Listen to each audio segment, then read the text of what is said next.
ここが観光地で助かったぜ。電動カートは普通の自動車に比べりゃ仕組みも簡単だしな。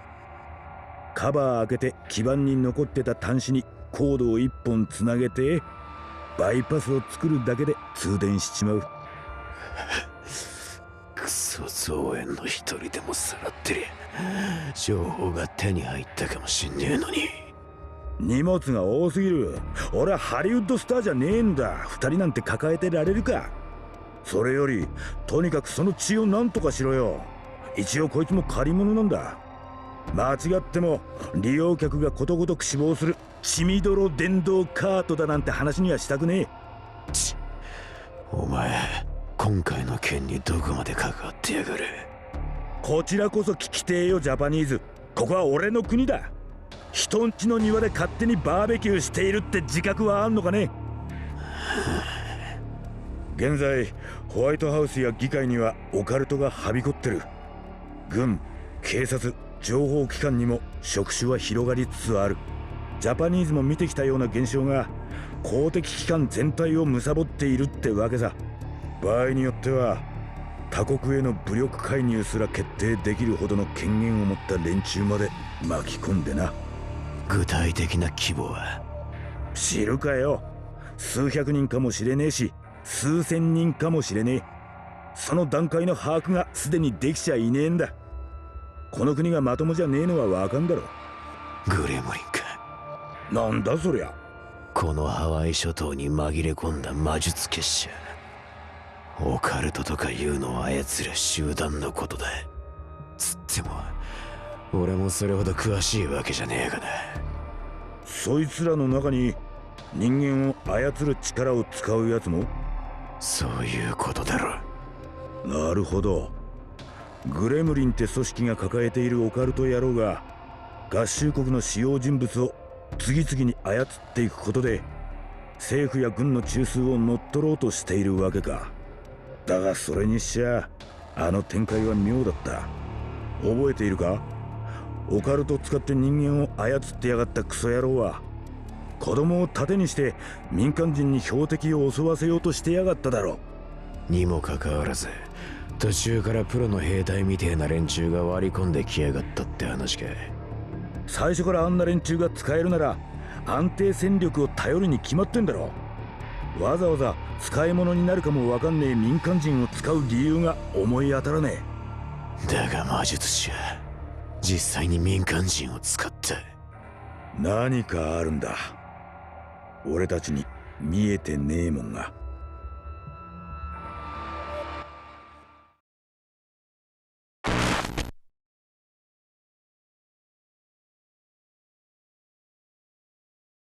自動解析の結果が出たな。やはりロシア正教崩れだな。マーク、パピルスが解析したデータを圧縮してロシア正教の窓口に送ってやれ。心当たりはありませんかと丁重にな。素直に答えてくれますかね。第三次世界大戦の主要戦場だったロシアは学園都市の技術とアメリカの資本で再興している最中だ。そしてグレムリンはその両方に危害を加えている。長引くと最高に響くぞと伝えてやれ。来ました。ロシア正教からの返信です。むちゃくちゃ早い対応ですね。お役所仕事とは思えません。最後の一言が響いたんだろ。名前はサローニャ・エ・イリビカ。年齢15歳。出身はエカテリンブルグ。ヨーロッパの一員であることを誇りに思い、アジアの一角と呼ばれることを最大限に嫌うか。この辺は典型的なロシア人だな。第三次世界大戦ではウラジオストクで学園都市勢の上陸を阻止するために配備されていたが、実際には超音速爆撃機を利用した空からの侵攻が主だったため大した活躍はできず、終戦のどさくさに紛れて失踪。その後の行方は把握できずときた。サローニャってやつはロシア勢の一員として敗戦をひっくり返そうとしているってわけかよ。そんなところかもしれないな。じゃあグレムリンってのはやっぱ敗者復活を望む組織なのか。あの戦争をもう一度やり直そうとする。全体の思想よりも個人の目的が優先されると教えたはずだぞ。あまり先入観は持たないことだな。グレムリンの目的が見えてきた。最終的な狙いが何であるかまではつかめねえが、そのための手段ってやつが判明した。手段？グレムリンは起爆剤ってのを手に入れようとしているらしい。小規模誘発式活火山制御装置。アメリカの軍関係で研究が進められていた装置だ。願ったらしくて面倒だから起爆剤って呼ばれているんだと。なんか物騒な名前だな。文字通り活火山の活動を制御するためのおもちゃだな。火山が噴火すんのは止められねえが、爆発のエネルギーを分散させることができれば被害のコントロールはできる。平たく言えば特別な爆薬の組み合わせで地下のマグマに刺激を与えて人為的に小規模の噴火を起こすための装置だと思えばいい。大噴火になる前に圧力を逃がすことで最悪の事態を回避するわけだ。グレムリンの連中がそれを狙っているっていうのか。より正確にはグレムリンに操られている連中が揃いも揃って起爆剤のデータを漁っているらしいがね。使い方をわざと間違えれば逆に大噴火を促すことだってできるはずだ。グレムリンがどこかの活火山を大噴火させようとしているってことだな。だとすればそれはどこだ？キラウエア火山。このハワイ諸島で一番でけえ活火山って言ったらそこしかねえだろ。キラウェアか。本来のキラウェアの火口だけで直径10キロ超。さらに山頂以外にも2、30キロにわたって小さな火口が並んでいたな。起爆剤を使えば自然環境ではありえねえような噴火の仕方もあり得る。キラウエアで起爆剤による人為的な爆発が起これば連動して地下でつながっている複数の活火山なんかもまとめて噴火させることができるらしい。そうなった場合、まあハワイ島の全域が溶岩に洗い流されるな。推定死亡者数は住人と観光客合わせて50万ってとこか。聞いて楽しい話ではないが、大それたことを考えたがる連中のやりそうなスケールではあるな。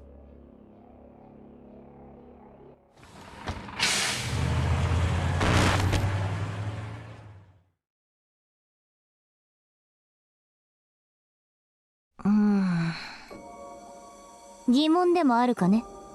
テロリストが大それたことを考えているのはわかるんだけどさ、起爆剤入手の前段階、情報収集の時にいろんな政府関係者を操っていたって話だったじゃない。ま、うちの第5位みたいな野郎なんだろうけど、おそらく相当数を同時に操る力があるだろう。それが回りくどいと思わない？議会の過半数を掌握するほどの力があるなら、暴力に訴えなくても国の在り方を変えられるような気がするんだけど。ことがアメリカ一国の問題ならな。だがグレムリンってのはもっと大きなスケールの敵だ。そして合衆国の外まで視界を広げてみれば奴らのメリットが見えてくる。どういうことよ、ちびっこ。いいか？起爆剤そのものはアメリカの研究所で開発されたものだ。そしてその事件の過程で政府の議会や関係組織、軍、警察、情報機関までもが歯車の一部に使われている。こんな中でキラウェア人工噴火なんて大規模テロが発生すれば民衆感情の矛先はテロリストだけにとどまらない。むしろ不甲斐ないアメリカ政府そのものに向いてしまう可能性が出てくる。その上ハワイは地元住民より外国からの観光客の方が何倍も多い。今回の件も犠牲者の大半は観光客となるだろう。つまり一国の内側の問題だけではなくなる。そして出てきた真実を前にアメリカを厳しく糾弾することになるはずだ。戦後でどこも金を必要としているしな。だが当然アメリカには全ての保証の要求に応じるだけの金はない。混乱は長引く。科学サイト全体にダメージを与えるのが狙いか。それも自分たちはきっかけしか用意しない。キラベアさえ噴火してしまえば、あとは科学サイドに属する国同士が勝手に喧嘩を始めて、勝手に科学サイドの歯車にくさびを打ち込んでしまう。技術の中心は学園都市であっても、実際に経済を回しているのはやっぱりアメリカでしょ。それが徹底的に叩かれて活動が滞ったら、失業、貧困、飢餓のサイクルが爆発的に起こるだろうな。しかも中心地のアメリカから離れた新興国から。そして現況のアメリカより被害を受けていると知れば、周辺国家の怒りは膨れ上がる。負のサイクルの完成だ。最悪、グレムリンとは一切関係ないテロや暴動が世界中に広がっていく危険性まで出てくるわけか。アメリカの力を使ってアメリカの手でアメリカに亀裂を入れる。これが重要ってわけだ。同時にこれは他の先進各国、科学サイドの支柱を担う連中に対する圧力としても機能する。どういう意味を？新たな敵が現れた場合、より強い装備を多く開発、配備することで対応しようとするだろう。しかし今回の件はアメリカの設備を使ってアメリカを叩くプランだ。軍備増強に伴い増えるリスクを軽減したければ、むしろ自国を守るはずの装備を捨てるしかなくなる。今回の件が成功してアメリカが徹底的に叩かれれば、他の先進国は必ず足踏みする。でも戦力を用意しないことには戦えないでしょ。常識ではそう思っても、自分一人がそのリスクを全て背負うのは嫌だという結論になる。それが政治家ってもんだ。だから誰も動かず、だから何も変わらない。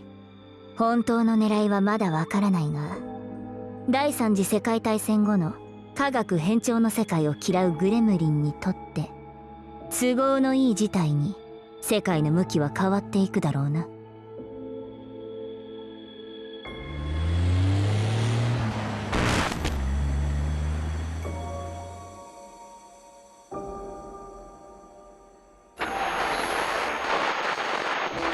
何していやがる。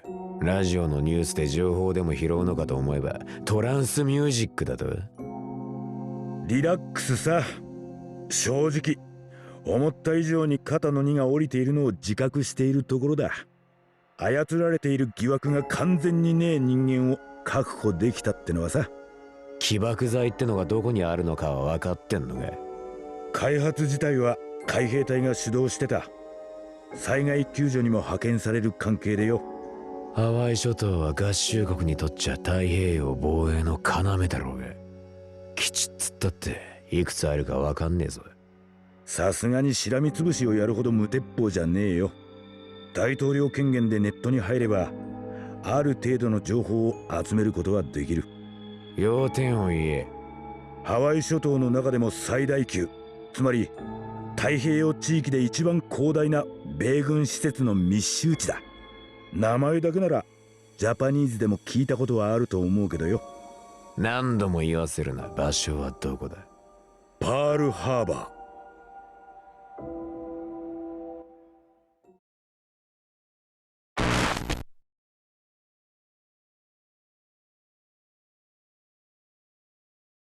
鍵なら開けられるけどさ、船の操縦なんてヒントもねえぞ。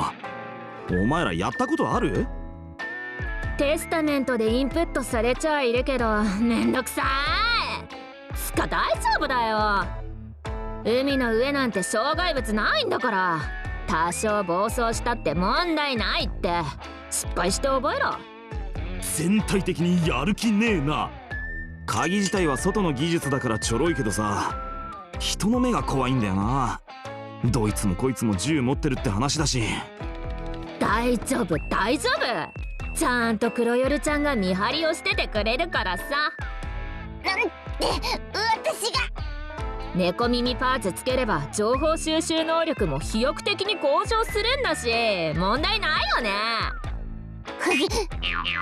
お前、なぜそのアクセサリーパーツを抵抗したければ抵抗すればいい。だが両腕を自由に使えないこの状況で猫耳ジョイントオンを防げるかにゃ。さあ、かわゆいかわゆい黒猫の暗殺者ちゃんになりましょうね。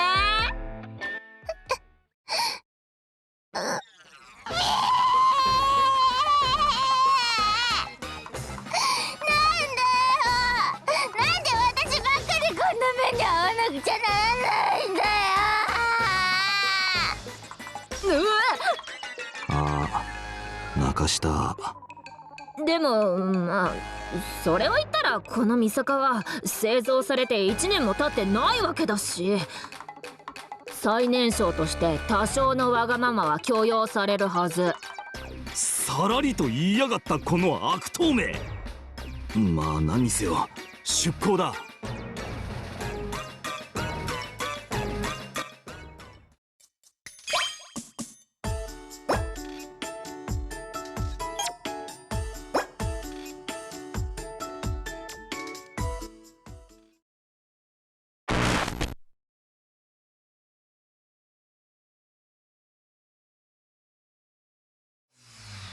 どうなってんだ？バードウェイの言う通り真正面から堂々と入れちまったぞ。俺に聞かれても困る。ゲートの警備兵と話すとき、こっちだっておっかなびっくり演技してたんだからよ。というかこの海兵隊基地はサローニャとかいうやつの手に落ちてんじゃねえのか？侵略はされているだろうさ。ただし末端まで及んでいない。おそらく掌握されているのは一番上の司令官だけだ。なんで断言できんで？ショッピングモール。大統領様の言い分によれば最低でも上院下院は制圧され、関係組織や軍関係にも魔術的操作の手が伸びているとのことだった。議会だけでも600人前後いるはずなんだ。サローニャにその過半数だけでも一気に操る腕があれば、あのショッピングモールはもっと悲惨なことになっていたとは思わないか？言われてみれば。しかし実際にはあそこで操られていたのは人質の4人だけだった。大統領が嘘をついていないなら、おそらくサローニャの術式にはそれなりの準備期間と人数制限がある。合衆国の機能を抑えるのに手一杯で、自分の戦力にはそう多く人手を割けない環境にあると推測できる。となればこの海兵隊基地だって必ずどこかでコストを削減しようとするはずだ。合衆国の機能を完全に掌握するためにはいくつかの難関が存在する。条件を完全に満たすためには米国全土に根を張り巡らす必要がある。サローニャとかいう野郎がカツカツになるのもうなずけるぜ。末端一人一人を操るより一番上の司令官だけを操って、あとは書類上の命令で部下たちをコントロールする方が安上がりってこと？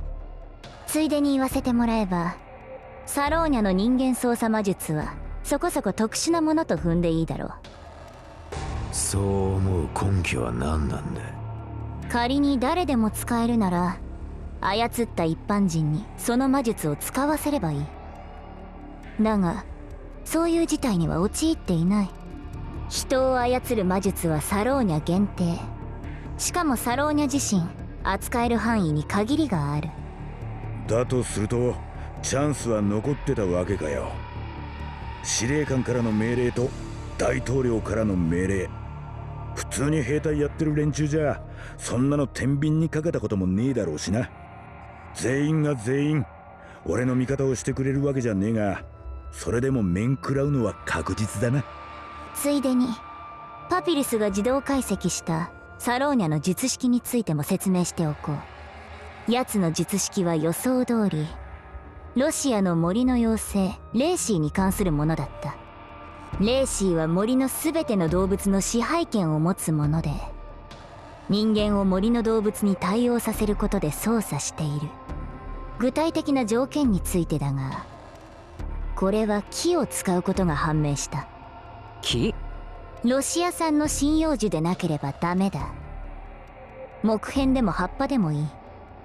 とにかく一部分でもターゲットに触れさせれば、その時点で森の一員とみなされてサローニャの制御下に置かれる。そんなもん持ってたっけ？木が原料なら何でもいい。紙でもコルクボードでもな。本人も知らないうちに所持させることは難しくない。そのレースを手放したらどうなるんだ？当然制御は元に戻る。だがサローニャはそれを許さないだろうな。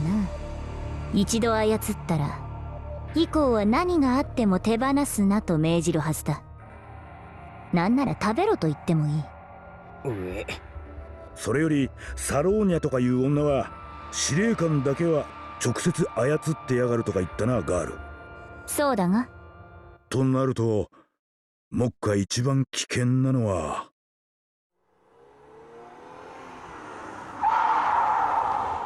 大統領、報告は受けています。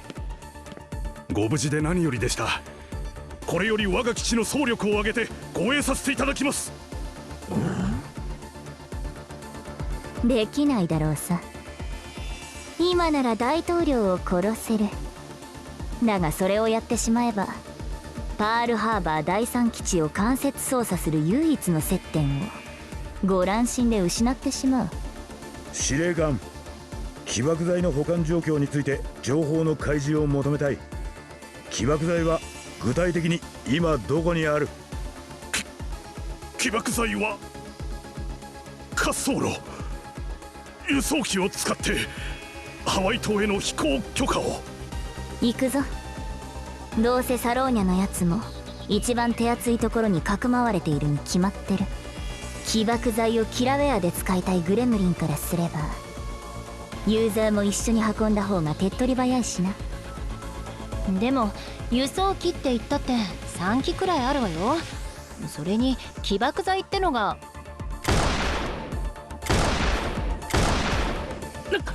撃ってきた。憲兵に取り押さえられて弾は外れたのか？高大すんな。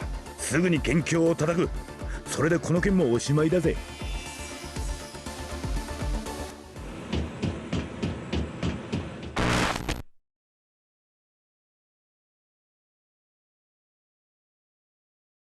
3機を手分けしてってなんでミサカはこっちについてきてんの？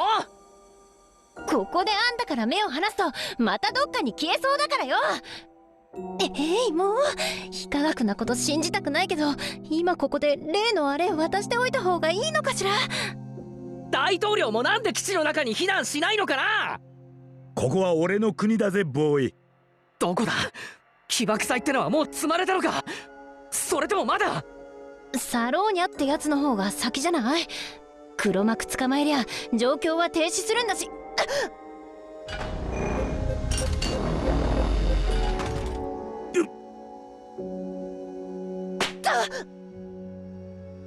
ガール、とっさに手を掴んでくれたことには感謝するが、ちょっと余計なお世話だったかもな。わけわかんないこと言ってないで早く。加速する前に転がり落ちてりゃ擦り傷で済んだんだ。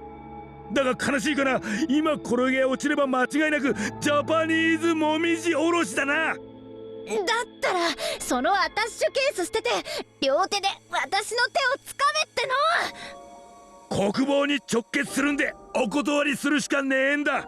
俺としても大変不本意だがよ。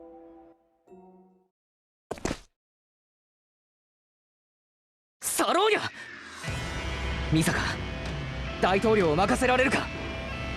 なんとかするわよ。くそ、鉄製の部品を極力排除してんのか。磁力の取っかかりがほとんどない。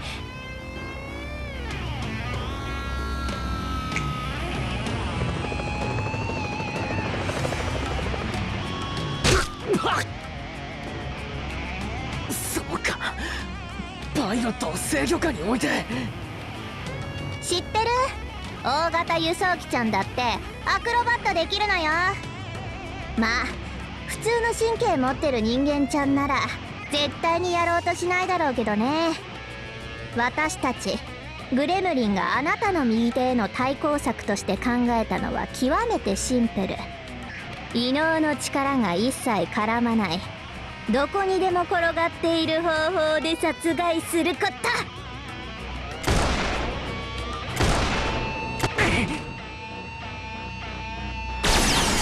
近くのコンテナを運よく縦にできたが、ってうわわわわ、しまった、こっちに落ちてくる。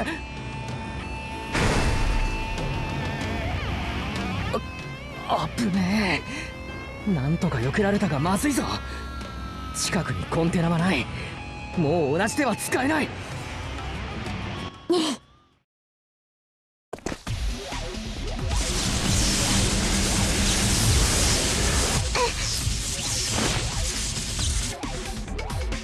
得体の知れない右手が関わるならともかく、ただのありふれたものしかないってんなら、私の力はほとんど無敵の力を発揮するわよ。だったらカーゴドアを閉じてミサカを装置で挟むつもりか。サローニャのことはいい。とにかく辺りにあるコンテナを片っ端から吹っ飛ばせ。オッケー。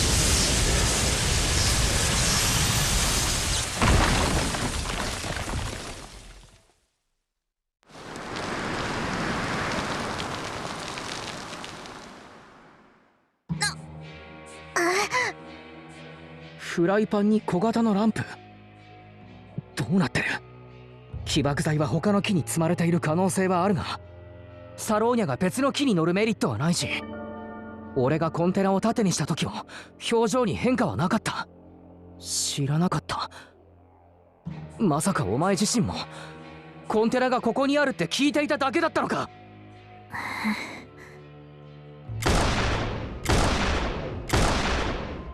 おい、あっちにはパイロットが。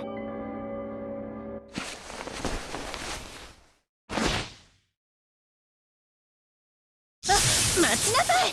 くそ、パラシュートで逃げられた。深追いしても意味はない。それより大統領だ。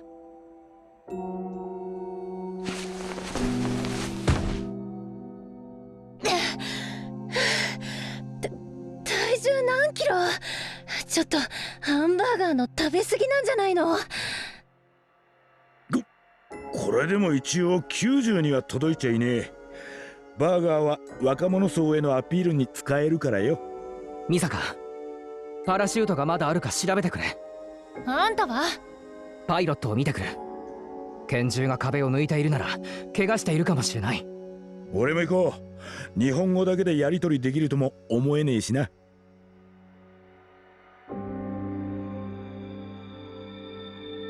パラシュートいくつか見つけたわよ。このミスターは難しいな。意識はあるみたいだが3発ほど背中に直撃してやがる。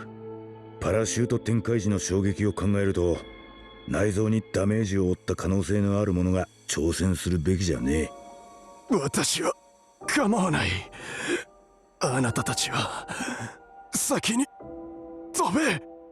私はこいつの騎士をせめて確実に海の方へ向け直せ。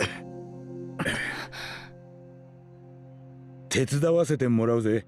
ただし海へ落とすためじゃねえ。どうせなら不時着ぐらいの高望みをしてやろうぜ。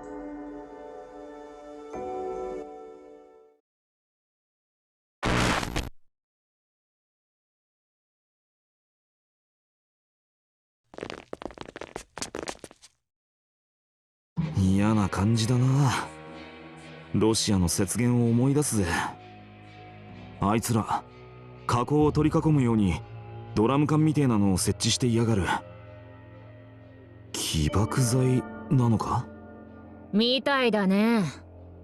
でもどうやって？まだハワイ島には運び込まれていないんじゃなかったのか？考えられる可能性は一つ。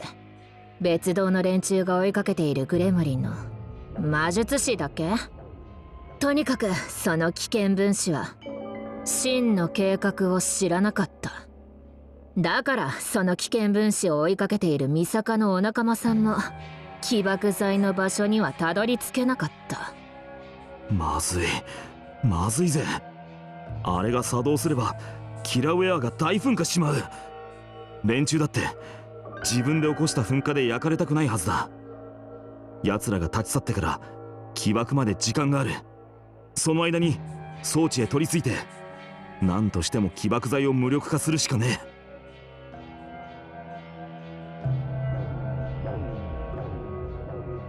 え。よし、奴ら行ったな。どう思う？おそらく複数の角度から同時に振動を地中に浴びせ、それによってマグマの圧力を調整する仕組みなんだろうね。ただ装置間にケーブルはないし、無線電波のやり取りもない。起爆関係はタイマー制御で、システムは各々が完全に独立してる。つまり中央のシステムを一つ破壊すれば全部止まるってわけじゃないのか。ざっと見て20以上。こんな状況で一つ一つ映画みたいに蓋開けてコード切ってってやるしかねえのか。もっと簡単な方法がある。わざわざ4本の足に杭を打って固定してる。おそらく爆風に強い指向性を与えて、槍みたいな形の衝撃波を地中へまっすぐ向けるためのものだ。逆に言えば杭を抜くなり足を壊すなりしてドラム缶を倒しまえばいいってわけか。やるなら急いだ方が良さそうね。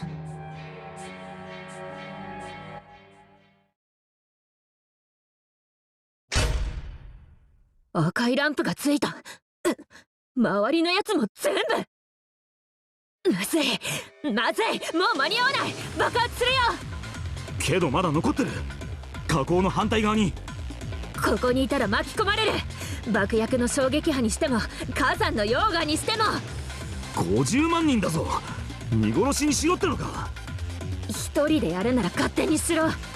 ちくしょう。おいマジで見捨てるぞ。ミサカ、ここまであんたに付き合う義理もないし。言っても無駄だ。高圧電流で射抜いちまえよ。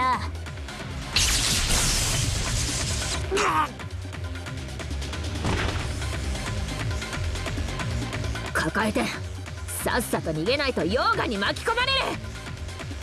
起爆剤は20強のユニット全てを連動させて目的の効果を発揮させる。半数も潰せば連中の計画通りには進まないはずだよ。言ってる暇で走れ。溶岩の流れ方はわからないが、カルデラの中は全部溶岩湖になるぞ。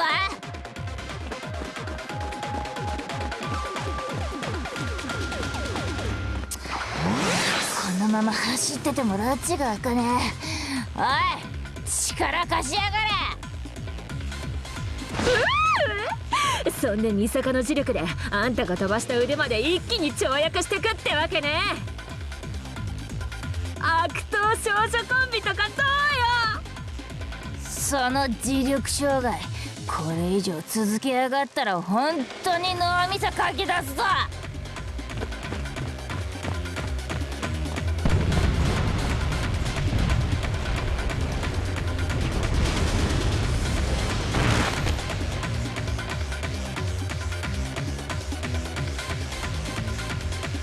いたぞ。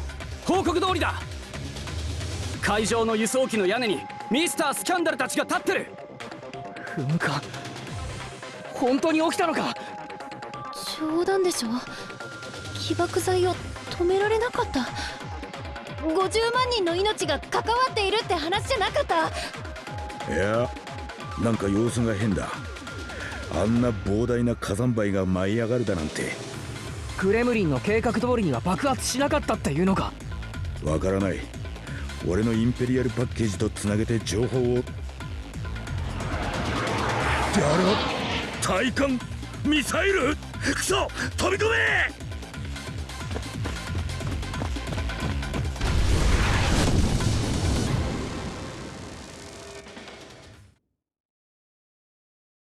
爆撃は収まったみたいだな。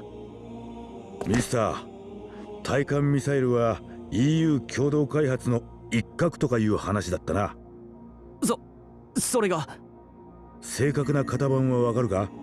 D 式か R 式か。申し訳ありません。発射音が違うという話は耳にしたことがありますが、正確な聞き分けまでは。もともと共同開発の一角はさまざまな国へ渡りやすい。おまけに D 式は外貨獲得のための輸出モデルだが、値段が高いわ。メンテナンスのフォーマットが独特すぎるわで EU 非加盟の第三国には全く売れてねえのさ。実際あれを買ったのはいくつかのグレーフラッグだけだ。グレーフラッグ PMC、 傭兵会社が黒幕だって言うんですか？かもな。だが今までこそこそしていやがった何者かがここまでド派手に表舞台に出てきたんだ。絶対にここで踏みとどまるはずがねえ。おそらく雪崩のような大攻勢が始まるぜ。キラウェアが部分的にでも噴火し、空一面を火山灰が覆い尽くそうとしている。つまり戦闘機や爆撃機などによる本土からの緊急支援はほぼ使い物にならない。そして先ほどの対艦ミサイルがハワイ諸島の主要地域に全面配備されているとなれば、船舶による艦砲射撃も揚陸艦による上陸作戦も期待できない。わざわざ噴火を待ってから表立った攻撃をしてきたことからも孤立化を狙ったのは間違いないだろう。それが目的なのか、それとも奴らが好き勝手するための布陣なのかは知らないがな。何にせよ計画の段階がある一線を越えたんだろう。それも奴らにとって都合のいい方向にな。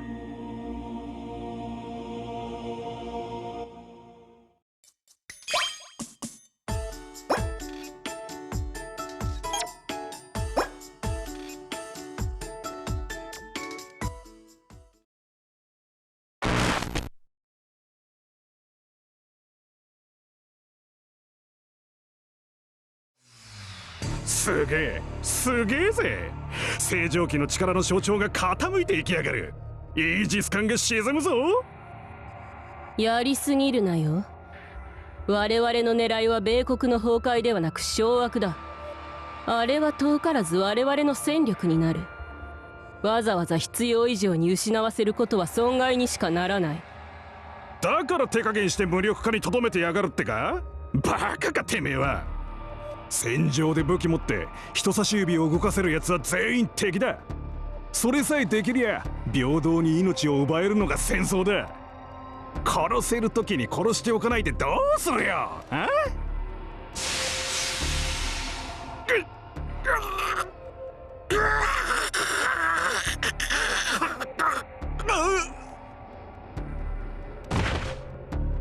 やりすぎるなよ。おいおい、素人さん相手に脅かしすぎなんじゃねえの？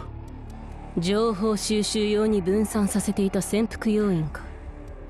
そんなとこ劣勢から状況を覆せるとまでは思えねえが、多少の時間稼ぎぐらいならできるだろ。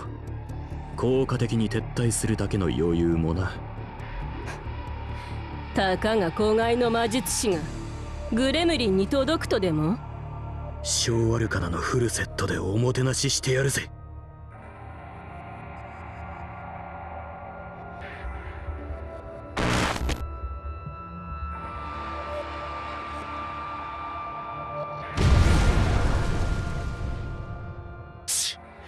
雑魚掃除が終わらねえぞバードウェイ。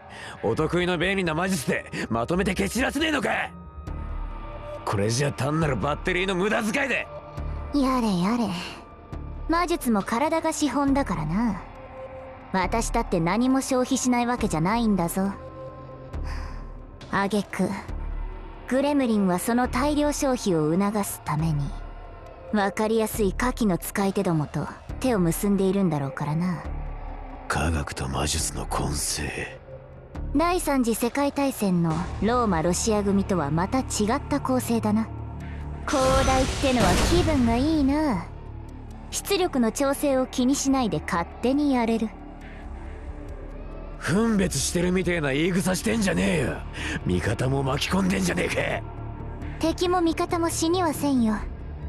人並み以上に鍛えていればな。そうなるように配慮してる。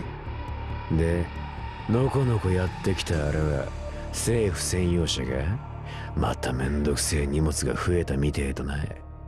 なんだかんだで見捨てるつもりはないんだろ、ヒーロー。勝手に知ったような口聞いてんじゃねえ。いいっていいって、いやいやなふりでもしていろよ。とにかく逆転のための戦力を温存させる。米軍が撤退するための時間を稼ぎ、必要な分のクソ傭兵やらクソ魔術師やらをなぎ倒すぞ。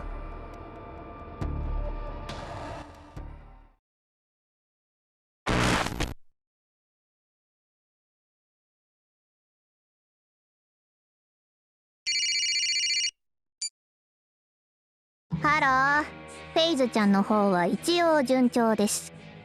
そっちは何か問題でも？目立ったものが見つからないから逆に不安になって荒探し中？じゃあ問題なしってことですね。中央ちゃんへの働きかけは？はいはい、そっちの力が及ぶ範囲だけじゃ足りないからこっちの力を借りてんですもんね。分かってますよ。回りくどいとは思いますけど、まあグレムリンが合衆国ちゃんを絡め取るための準備期間ですもんね。その辺は我慢しましょう。それにしても副大統領ちゃんは手中に収めているんだし、もうさっさと行方不明の大統領ちゃんに職務執行能力はないってことにしてしまえばいいのでは？エアフォースワンが何か知ってるかって？大統領専用機、執務に必要な最低限の設備も整えてあり、有事の際には機内で全軍を指揮することもできるとか。へえ、大統領ちゃんが持っているインペリアルパッケージってのも同じなんですか。大統領ちゃんがインペリアルパッケージを持つ限り、そこが大統領府として認識されると。まあそれなら近道は探さず計画通りに進めますって。任せておいてくださいよ。本番に入る前に最後の下準備ちゃちゃっと済ませてしまいますか。ただし次私を騙して作戦の陽動に使うような真似をしたら、大統領ちゃんと一緒にあなたの首ももらっちゃいますよ。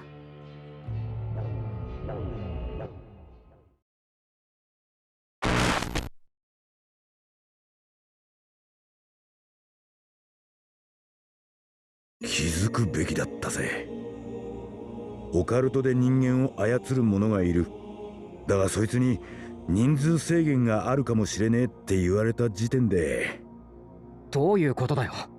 オカルトの侵食は政府全体に広がってやがるって思ってた。上院や下院も全部得体の知れない力で掌握されてんだと思ってた。でも違ったんだ。でもだって実際には操られている人間なんて数人しかいなかった。あの兵隊たちと同じだ。妙な力なんて使わなくたって人は人を操れる。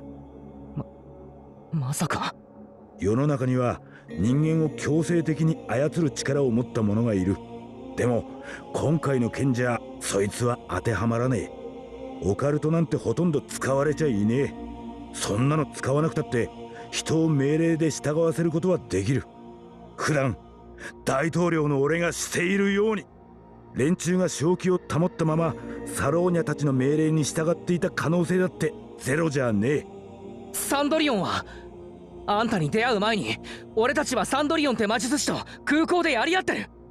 捕まったサンドリオンは口封じのためにサローニャに操られて自殺を図ったって話だろ。いやでももしあれがサンドリオン自身の演技だったら。ショッピングモールの子供たちに輸送機のパイロット全員が全員自分の意思でサローニャに協力していたとは思えねえ。だがあいつが操れる人数は俺たちが思っているより少ない可能性が出てきたし、操った人間に命令できることも単純なのかもな。そもそもサローニャにとっちゃ人を操ることは何か別の攻撃の副産物なのかもしれねえ。サローニャ・エーイリビカの本来の得意分野は人を操ることではない可能性すらある。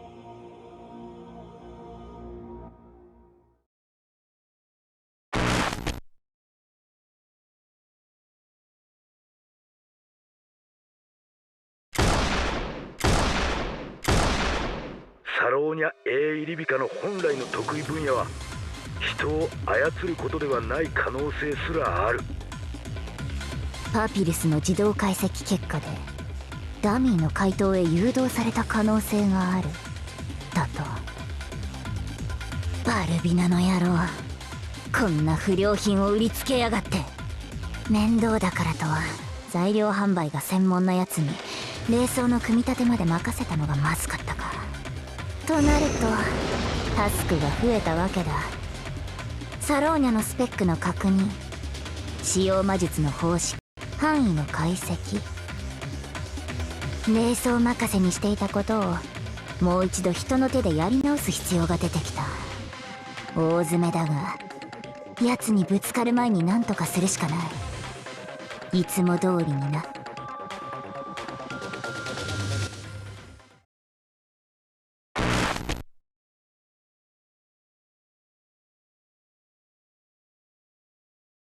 アメリカ政府を操って得をする誰かがいて、そいつは様々な方法で政治家や役人を手中に収めている。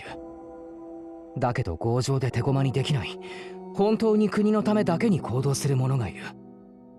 そうなった場合に現実的な方法で操れない人間は魔術の力で強引に操って、アメリカは表と裏から侵食されているっていうのか。多分な。そして得体の知れないオカルトは見せしめとしても機能しやがる。ああなりたくなけりゃ素直に言うことを聞いておけっとな。いや、もしかしたら免罪符にもなるかもしれねえ。責任を追及されそうになった時は私は操られていただけの被害者なんだということにしてしまえる。でもオカルトでしょ。科学的な超能力とかじゃなくて。そんなの証言したって何になるっていうのよ。戦争の前ならそうだった。だが第三次世界大戦ではさまざまな不可解な現象が確認されてやがる。世界はオカルトを認め始めているんだ。誰なんだ。サローニャみたいなグレムリンの魔術師とは違う。そのグレムリンと手を結んでいるもう一つの敵っていうのは。現実的な方法で政府を侵食しているからには現実的な力を持った敵なんだろう。ヒントはCD みてえな連中だ。あれ、どこの国の兵隊なの？おそらく国には所属しない傭兵だな。 PMC だったか。 D 式の一角を仕入れていて電子明細を導入し、これだけの規模で展開できる。おそらく連中は東欧で活躍している傭兵会社トライデント。動きから見て元米兵の多い PMC っていやそれぐらいしかねえしな。一社で三軍全てを保有する超大手ってやつだ。あのレベルになると戦力としては有効だが、とにかく値段が張る。でも今回の敵はそいつをポンと支払ったってことだよな。あれだけの巨額を払ってでもアメリカに介入して得をする者、アメリカ以外にも大量の資本を分散している者、東欧の政府や銀行に秘密のラインを構築できる者、トライデントを雇える者、このハワイ諸島で俺たちの動きを監視するシステムを持っている者。一人に絞れるのか。無理だ。だが我が合衆国を動かす大きな力を持った人間の何人かはある人物の息がかかっている。米国メディア王オーレイ・ブルーシェイク。この女しかいねえだろ。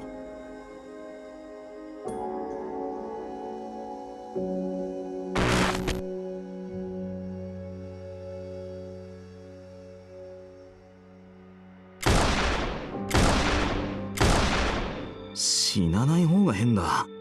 まあ噴火からは助かったわけだし、麓の戦闘と比べれば幸運な感じだけどよ。にしてもオーレイ・ブルーシェイク？実の父を頭越しにして祖父のネットワークを引き継いだ米国メディア王だな。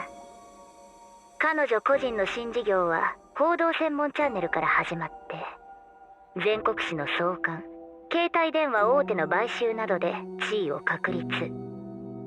近年は SNS ビジネスを含む検索大手を乗っ取ったことで、米国内のほぼ全ての情報網を掌握した状態にある。そして検索大手ではある疑惑が浮上してやがった。 FCE フリーコンパウンドアイズ。警備会社の高額プランを利用しなくても誰でも気軽にカメラを設置し、インターネットで連結し、防犯カメラ網を構築できると謳われていたサービスだ。しかし実際には登録ナンバーさえ入力すりゃ、第三者が設置したカメラの映像を勝手に覗けるなどの問題がホワイトハッカーに指摘された。当然公正取引委員会から是正勧告を受けてサービスは停止されたはずだったが、黒幕が俺たちの動きを掴んでいる節があるってことは、まだ FCE は稼働状態にあるってことか。そのオーレイってやつは何を狙っているんだ？オーレイ・ブルーシェイクは上院とも下院とも違う第三の議員と呼ばれてやがった。メディアへの露出は票集めに直結する。そしてオーレイはあらゆるマスメディアを掌握していた。率直に言って大統領選ですら彼女の影響から完全に逃れることはできねえ。メディア王に嫌われれば選挙に勝てねえって構図が元からあったってわけか。レディはレディなりの思想で合衆国の舵取りをしようとしてやがった。歯車に使えそうなものを当選に導く形で。にもかかわらず実際のアメリカはレディの思う通りには動かなかった。いや、あの時はもはや誰の手にも委ねられねえ状況にあったってのが正解なんだが。ああ。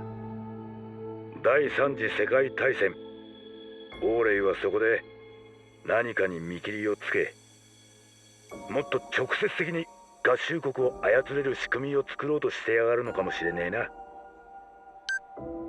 ね、これからどう動くわけよ。もちろん大将や大統領と合流する。孤立して得をすることなんて何もないからな。本気で言ってんの？そこら中の島に対艦ミサイル配備してるって話じゃなかったっけ？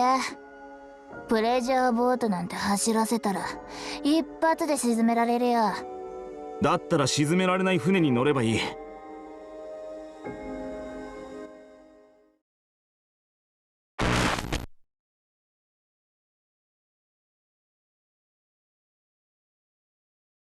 待て待て待て、クソ！ローズラインのやつ追い詰められて暴走してんじゃねえ。なんだよ。俺の側近が状況打破のため勝手に動き出しやがった。オーレイ・ブルーシェイクの8歳の娘リンディがカウアイ島にかくまわれている。そいつをさらって有利に交渉を進めるために使える兵隊をかき集めているんだ。マジかよ。リンディって子は何もしてないんだろ。緊急時って言ったって立派な犯罪だろ。その子はカウアイ島にいるんだったな。そのコンピューターで顔写真を引き出せるか？どうするつもりだ？助け出す。海兵隊より早くカウアイ島に入って彼女を避難させる。ちょっと待ちなさいよ。そのリンディって子が黒幕の娘っていうのは事実なんでしょ？その子を助けるために戦うのはハワイ諸島を制圧しようとしている連中に味方するってことになるんじゃない？だったらどうした？確かにオーレイ・ブルーシェイクは事件の黒幕だ。あいつとは絶対にケリをつけなくちゃならない。けどあの子が何かしたのかよ。黒幕の関係者だから手っ取り早く使えるから、そんな理由で命の保証さえ奪われちまうなんて間違ってんだろ。そうだな。緊急保護として身柄を預かった以上リンディ・ブルーシェイクをオーレイの手から守るのは政府の責任だ。となりゃ俺も戦わねえわけにはいかねえな。分かった、分かりましたよ。私だって正直リンディって子に銃を押し付けたり心の傷をわざわざこじ開けようとする真似にカチンときてるのは事実だしね。ハワイ諸島を取り戻すために命を張るのはあの子の仕事じゃない。それは私たちがやるべきだからね。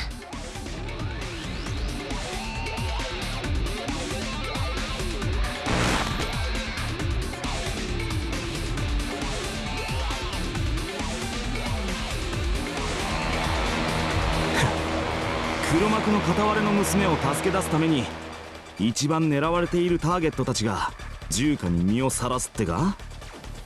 カウアイ島まで行くための足が必要だろ。あんたたちはラナイ島だったな。そこで合流しようぜ。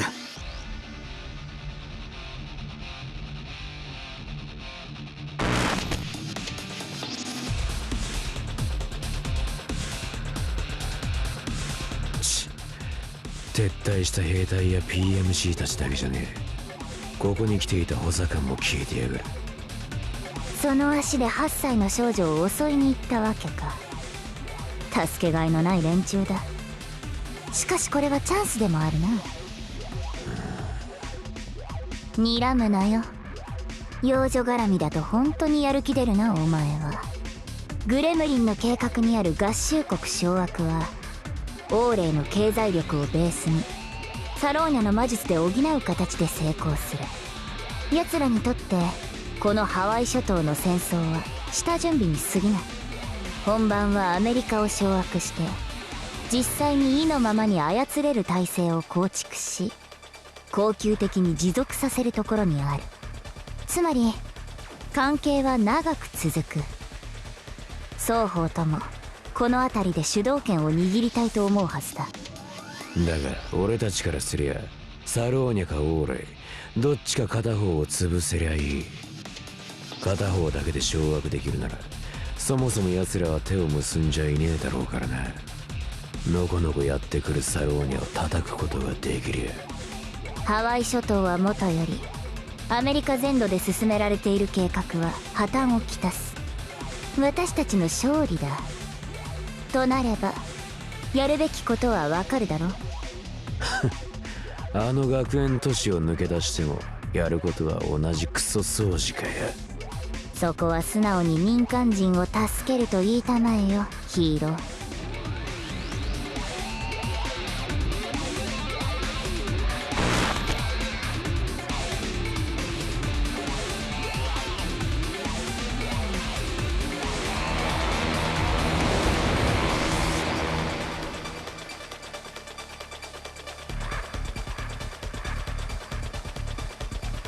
オーレイ、サローニャ勢力はまだリンディの居場所を知らない。海兵隊の方は私たちの動きを観察して特定するつもりだろう。つまり私たちの動きがリンディを追い詰める引き金となる。この先を行くなら覚悟を決めろ。彼女を救い出すためには一度彼女を窮地に立たせる必要が出てくる。その非常を認めた上で行動する。分かったか。リンディ・ブルーシェイクがいんのはサニーウォッチャー44の19。引き金は引いた。